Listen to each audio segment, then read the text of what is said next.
सदर तहसील में ईडब्ल्यूएस प्रमाण पत्र बनवाने गए एक युवक के साथ कथित रूप से मारपीट और दुर्व्यवहार का मामला सामने आया।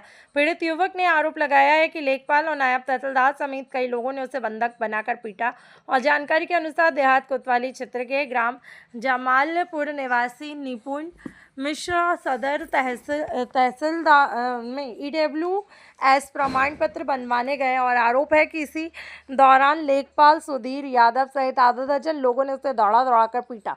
पीड़ित ने नायब तहसीलदार धनंजय पटेल पर बंधक बनाकर मारपीट करने के आरोप लगा दिए हैं।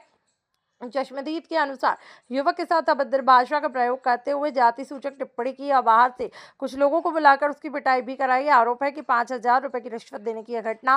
फिलहाल पूरे मामले को लेकर प्रशासन भूमिका पर सवाल उठ रहे हैं और पीड़ित पक्ष द्वारा निष्पक्ष जांच कर दोषियों के खिलाफ सख्त कार्रवाई की मांग भी की जा रही है। ये क्या नाम है आपका? मेरा नाम राहुल सिंह है। मैं एक युवा समाज सेवी हूँ। तहसील में आपने क्या घटना देखी, क्या हुआ? मैं एक अपने निजी काम को लेकर के हेमंत जो नायब तहसीलदार हेमंत जी उनके पास गया था। निकलता हूँ, देखता हूँ तो एक व्यक्ति जो विपुल मिश्रा जी हैं, इनके साथ मौके पर वहाँ सुधीर यादव और उनके 2-4 गुर्गे मारपीट कर रहे थे। तो मैंने उनमें वहाँ बचाव का भी प्रयास किया। बहुत सारे लोग मुझको ही पकड़े, खींच लगे, मेरे ऊपर गाड़ी गिरा दिया। इसके बाद चलिए ये हो गया। दोबारा इसके बाद कमरे में ले जा करके मारा उसको। वहां भी मैंने जा करके नायब जी से बोला, रोका उनको कि ऐसा आप सामने खड़े होकर के करवा रहे हैं। मैं उसके बाद चला जाता हूं। जब लौटता हूं तो तिवारा फिर उस व्यक्ति को दौड़ा करके पूरे परिसर में जाति सूचक शब्दों से कि तुम ब्राह्मण मादर चोद इसी लायक हो, ये है वो, दुनिया भर की बदतमीजी की बातें करते उसको इतना मारा। यहाँ गर्दन में लात लगाकर उसको जान से मारने का प्रयास उनके द्वारा किया गया। भगता ना तो मेरी जान चली जाती सर।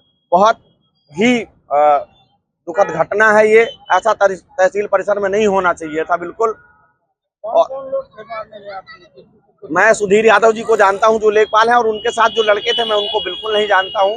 मैं पहचान जाऊंगा, क्योंकि मौके की घटना है, मैंने स्वयं आंखों से देखा है, मैंने रोका है। नायब तहसीलदार पर भी आरोप लगा है। नायब तहसीलदार मौके पर खड़े थे। अब वो यदि चाहते तो ये लड़ाई मार नहीं होती, लेकिन अब हो रही थी तो आप इस बात को समझ सकते हैं कि बात क्या है और वो क्यों इतना ज्यादा। अब मैंने रोका तो नायब जी मुझसे ही बहस कर रहे थे।